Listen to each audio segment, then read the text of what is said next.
नमस्कार, मैं हूं अजय कुमार और आप देख रहे हैं द देसी अड्डा।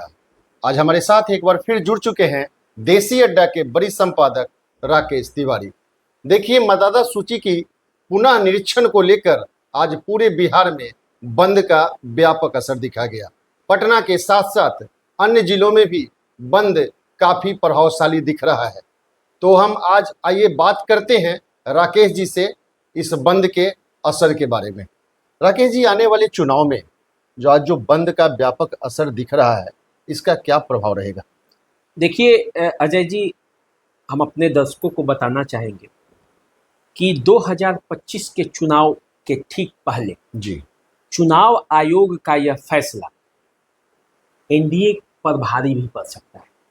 मैं ये इसलिए कह रहा हूँ क्योंकि जिस तरह से विपक्षी दल गोलबंद हुए और जिस तरह की अफवाहें फैल रही है गांवों में, जी, वो कहीं ना कहीं से जो सरकार है उसके खिलाफ जा रहा है। आप देखे होंगे कि इस जो बंद है इसमें विपक्षी एकता को मजबूती दिया है। ये बंद, इस बंद के पहले जितने दलों के बीच सीटों को लेकर, अन्य मामलों को लेकर जो गलतफहमियां थी, जो खींचातानी था, वो सब छोड़कर पूरा विपक्ष जो है एकजुटता के साथ इस मामले में विरोध में उतर आया है। जी, और अब गांवों में ये संदेश जा रहा है कि जो गरीब हैं, जो कमजोर हैं, उनके वोटों को हटाने की सरकार साजिश कर रही है। जबकि एनडीए का ये कहना है कि किसी भी कीमत पर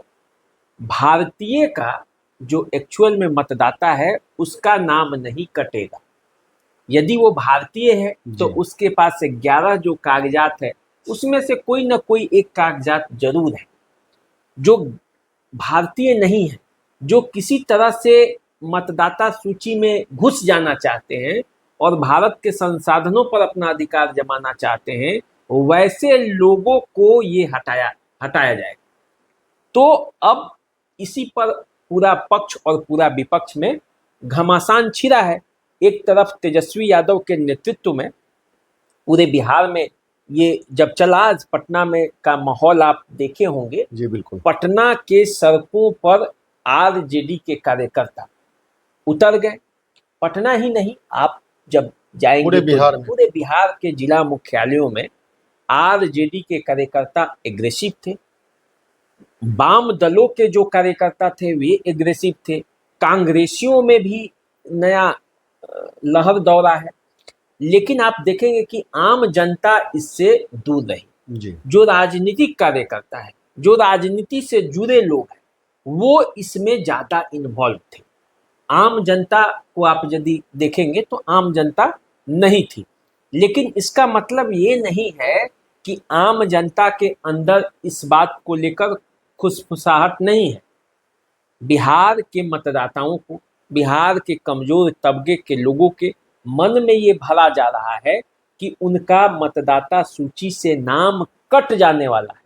आप देखे होंगे कि लोकसभा चुनाव के पहले कैसे कहा गया कि संविधान खतरे में है, संविधान हट जाएगा। जी, उसी तरह चुनाव आयोग ने ये मौका दे दिया है विपक्ष को ये आवाज उठाने के लिए कि वो एकजुटता के साथ आवाज उठा रहा है और भ्रम की स्थिति है जनता में। नहीं तो चुनाव आयोग ने ऐसा पुनर्निरीक्षण का जो कार्यक्रम रखा है बिहार में चुनाव से पहले, तो उन्हें ऐसा क्या कागजात मांग दिया जो इतनी विपक्ष के द्वारा बौखलाहट और भ्रम की स्थिति पैदा की जा रही है?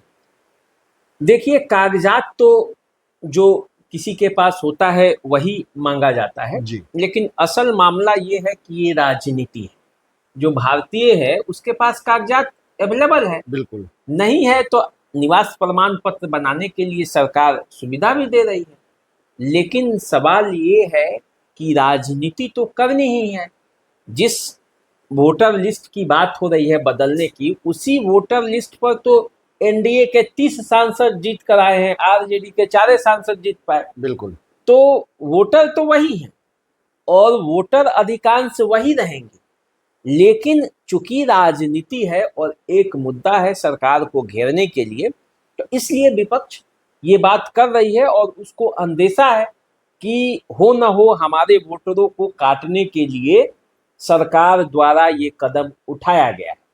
अब सर- ये भ्रम हो सकता है, ये जमीनी सच्चाई अब तो जब सूची आएगा उसके बाद पता चलेगा कि क्या एक्चुअल लोगों का भी नाम काटा जा रहा है क्या। नहीं, सरकार का मंशा इसके पीछे ये भी हो सकता है कि जो रोहिंग्या मुसलमान हैं और जो बांग्लादेशी घुसपैठ हैं उनका नाम उजागर हो और उनके जो वोटर लिस्ट में नाम आ गए हैं उनको उस वोटर लिस्ट से निकाला जाए। सरकार तो ये कह ही रही है कि जी। एक्चुअल हटेंगे नहीं और जो नाजायज हैं वो जुटेंगे नहीं। बिल्कुल। लेकिन अब विपक्ष तो अब सरकार में नहीं है ना, तो उसको तो अपना चाहिए ना सरकार पर धावा बोलने के लिए। तो इस मुद्दे को गरमाया जा रहा है और आप यकीन मानिए ये मुद्दा धीरे धीरे गर्म हो रहा है, गांवों में जा रहा है, लोगों में भ्रम की स्थिति हो रही है। एनडीए सरकार को या जो भी सरकार है उसको इस बात पर आम जनता का जो भ्रम है वो दूर करना पड़ेगा। बीएलओ को कई तरह के निर्देश गए हैं और बीएलओ परेशान है, फॉर्म भरे जा रहे हैं। अब जिस तरह की बातें हो रही है उसको लेकर पूरा भ्रम की स्थिति है। लेकिन फिलहाल जो ये बंद था आज का, जी। इस पर आते हैं। अब ये बंद कहीं न कहीं से अपनी शक्ति दिखाने में विपक्ष सफल हुआ है। आरजेडी के कार्यकर्ता सड़क पर उतरे और उतरकर उन्होंने रास्ते को बंद कराया, जाम कराया। स्थिति हर जगह यही रही। कांग्रेस, आरजेडी, वाम दल, पप्पू यादव की पूरी पार्टी, ये सब जो है, पप्पू यादव तो कांग्रेस में ही मान के चलिए उनको। जी जी जी। तो ये सब मिलकर एकजुटता के साथ आज सड़क पर थे। तेजस्वी यादव के नेतृत्व में जो उनके समर्थक, उनके कार्यकर्ता जो सड़क पर उतरे हैं, आप उनकी एक झलक भी देख सकते हैं राकेश जी कि किस तरह उनके समर्थक जो है बंद का समर्थन कर रहे हैं।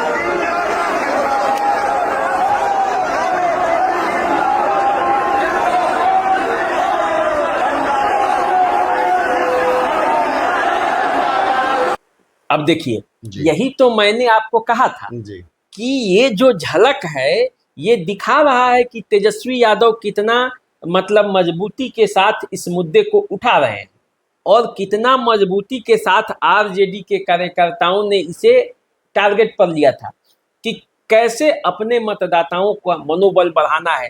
तो सरकार ने विपक्ष को घर बैठे एक ऐसा मुद्दा दिया है जिससे विपक्षी एकता की मजबूती सामने मतलब आई है, दिख रही है। शक्ति प्रदर्शन एक तरह से चुनाव के पहले विपक्ष का एक माहौल जो बनाया शक्ति प्रदर्शन है वो देखने को मिला है। जी।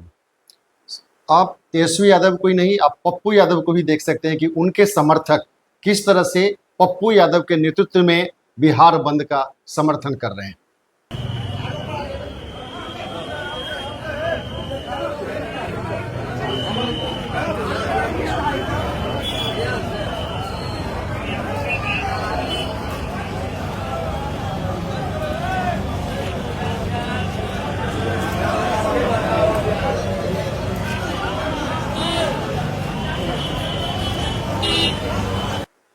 देखिए, पप्पू यादव जो है किसी भी बंद में सबसे आगे रहते हैं, अग्रणी भूमिका निभाते हैं और उनके लिए पुलिस प्रशासन अलग से व्यवस्था भी रखती है कि कहीं पप्पू यादव के समर्थक आक्रोशित न हो जाएं तो फिर पुलिस कैसे उस पर कंट्रोल करेगी। खास करके रेल की जो पटरियां हैं उसकी सुरक्षा बढ़ाई जाती है।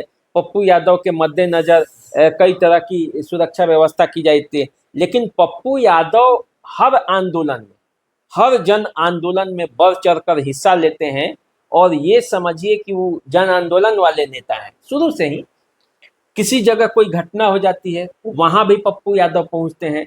यदि विपक्षी एकजुटता का परिचय देना होता है, वहां भी पप्पू यादव आगे पहुंचते हैं और पप्पू यादव इस तरह के फैसले लेते हैं और उनके नेतृत्व में इस तरह का आंदोलन भी होता है। राकेश जी, आप देख सकते हैं कि तेजस्वी यादव, पप्पू यादव के साथ साथ पूरे जिले में इस बंद का व्यापक असर है और हर जगह आप देख रहे हैं कि जो महागठबंधन के कार्यकर्ता हैं, आरजेडी के हो, कांग्रेस के हो या जो भी उनके समर्थक हो, सब सड़कों पे उतरे हुए हैं और जगह जगह चक्का जाम में लगे हुए हैं।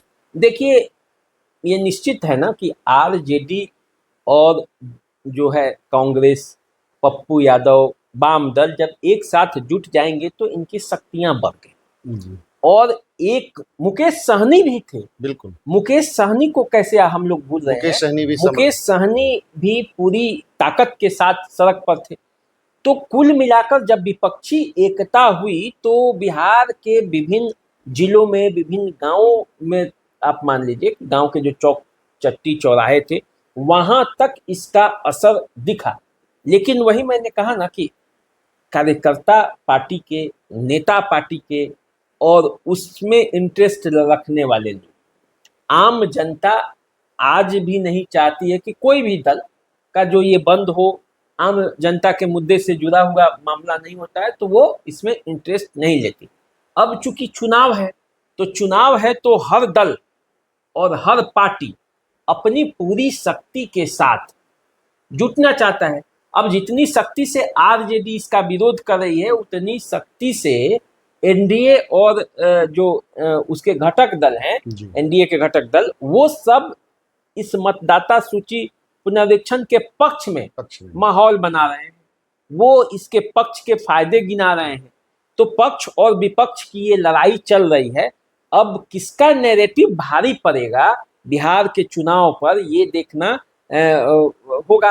लेकिन एक बात आप मानिए कि जो चुनाव आयोग का ये फैसला है, ये कहीं ना कहीं से विपक्ष को एक नई शक्ति दी है अपनी एकजुटता एक साथ करने के लिए। और वही शक्ति जो है आज बिहार की सड़कों पर दिखा, बिहार की राजधानी में दिखा, बिहार के जिला मुख्यालयों में दिखा, कैसे विपक्षी शक्ति एकजुट होकर सरकार के खिलाफ, चुनाव आयोग के खिलाफ आज प्रदर्शन किया, धारणा दिया, बिहार को बंद किया, चक्का जाम किया। तो कुल मिलाकर देखा जाए तो जो चुनाव आयोग की मंशा है कि जो ओरिजिनल मतदाता है उनका पुनर्निरीक्षण करके एक बार फिर से नए सिरे से वोटर लिस्ट को तैयार कर लिया जाए और उन मतदाताओं को डरने की जरूरत नहीं है जो भारत के हैं और बिहार के हैं। लेकिन जो बाहरी मतदाता हैं, जिनका गलत तरीके से नाम जुड़ा हुआ है, जिनके पास कागजात नहीं है, उनके लिए मुश्किल का समय निश्चित रूप से आ गया है। तो आप इंतजार कीजिए और इसी तरह की खबर लेकर हम आपके बीच एक बार पुनः उपस्थित होंगे राकेश तिवारी जी के साथ। तब तक के लिए नमस्कार। नमस्कार।